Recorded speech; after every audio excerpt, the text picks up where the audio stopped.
ایک اور حدیث پاک ہے، سعد بن ربیع ان کی بیوہ، ان کی جو ہے بیوہ، وہ حضور کی بارگاہ میں آئیں اور انہوں نے کہا یا رسول اللہ صلی اللہ علیہ وآلہ وسلم، ان کے ساتھ 2 بیٹیاں تھیں، انہوں نے کہا یا رسول اللہ صلی اللہ علیہ وآلہ وسلم، سعد جو ہے میرے شوہر تھے، ان کی یہ 2 بیٹیاں ہیں، سعد آپ کے ساتھ غزوہ احد میں شہید ہو گئے تھے، اور انہوں نے جو مال چھوڑا اس پورے کے پورے مال پہ ان بچیوں کے چچا نے قبضہ کر لیا ہے۔ اب اگر وہ مال نہیں ہوگا، وہ پیسہ نہیں ہوگا، تو ان بچیوں کی شادیاں نہیں ہوں گی۔ دیکھ رہے ہیں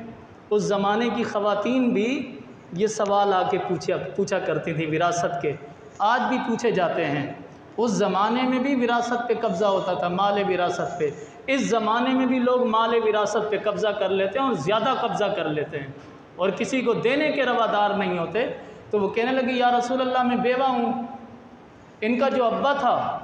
وہ آپ کے ساتھ غزوہ احد میں شہید ہو گیا، اس نے جو مال چھوڑا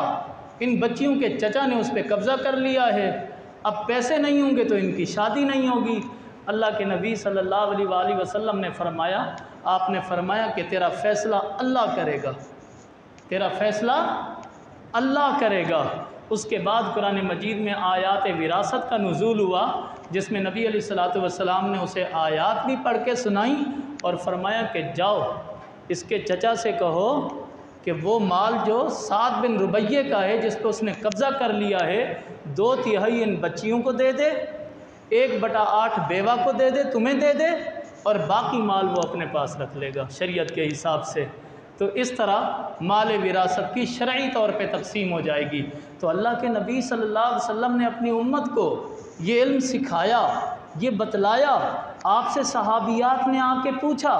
آپ نے مسئلوں کو حل کیا، لوگوں نے قبول کیا۔ آج بھی وراثت کے مسائل، لوگوں اس میں جھگڑو نہیں، لڑو نہیں، ایک دوسرے کے گریبان پہ ہاتھ نہ ڈالو، شریعت کے مطابق تقسیم کر لو، اور شریعت جس کو جتنا دیتی ہے ہر ایک کو راضی ہو جانا چاہیے۔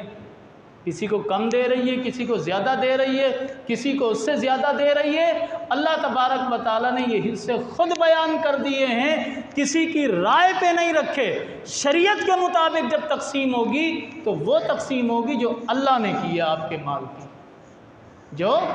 اللہ نے کی ہے۔ تو ایک تو یہ مسئلہ ہے شریعت کا، وراثت کا، جائیداد کا،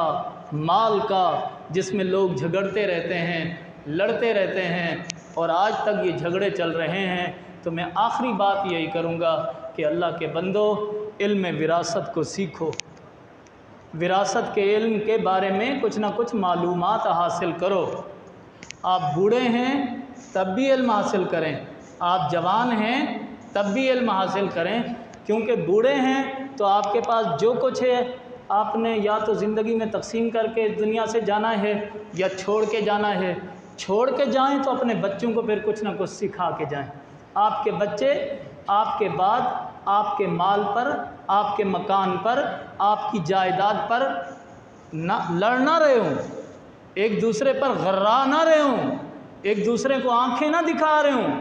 بلکہ جو آپ نے مال اکٹھا کیا اپنی اولاد کے لیے، آپ کی اولاد حسن سلوک کے ساتھ، محبت کے ساتھ، شریعت کے فارمولوں کے ساتھ اسے جو ہے تقسیم کر لے، لڑنے کی بجائے اسے تقسیم کر لے۔